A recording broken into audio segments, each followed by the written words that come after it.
মাননীয় স্পিকার, এই 17 বছরে যারা গুম হয়েছে, খুন হয়েছে, যারা শহীদ হয়েছেন, এবং হাদি ও আমার এলাকার ছেলে এবং নলছিরির ছেলে, অত্যন্ত ভালো ছেলে। মাননীয় স্পিকার, ওর বিচার হওয়া দরকার এই বাংলাদেশে। ও আত্মত্যাগ করেছেন, আমি তার বিদায় আত্মার মাগফিরাত কামনা করছি। মাননীয় স্পিকার, এই বিশাল জনগোষ্ঠীর জন্য বিশাল একটা বাজেট দিয়েছে। পিছিয়ে পড়া জনগোষ্ঠী, এখানে বয়স্ক ভাতা, বিধবা ভাতা, স্বামী গৃহীতা ভাতা, মুক্তিযোদ্ধা ভাতা এবং সব আওতায় এই বাজেট আনা হয়েছে। আমার জালুকাঠি নলছিটির ওই সময় আমাদের বিগত সরকারের সময় আওয়ামী লীগের এমপি আমু ভাই ছিল।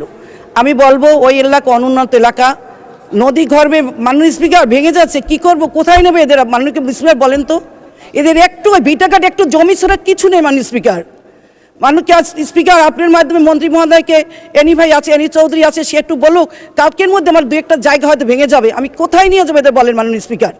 আমি তো অনেক বড় লোক না যে অনেক কোটি কোটি সম্পদ আমার আছে। মাননীয় স্পিকার, আপনি আমার সম্বন্ধে জেনে দেখবেন, আমি এলিয়ান ভুট্টো কোনো জায়গায় জনগণের জন্য জনস্বার্থে কাজ করি। আমার বিরুদ্ধে অনেক লেগেছে, কিন্তু ইনশাআল্লাহ আল্লাহ ছিল পক্ষে, সাধারণ জনগণ পক্ষে ছিল।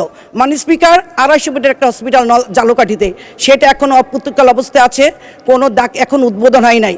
আবার নলছিরি সে একই অবস্থা। মাননীয় স্পিকার, নলছিরিতে 50 শয্যা বিশিষ্ট, এখন আমি চিন্তা করি কখন কি সংবাদ আসে, উপর দিয়ে ঝরঝর করে খালি ইট বালু পড়তে থাকে।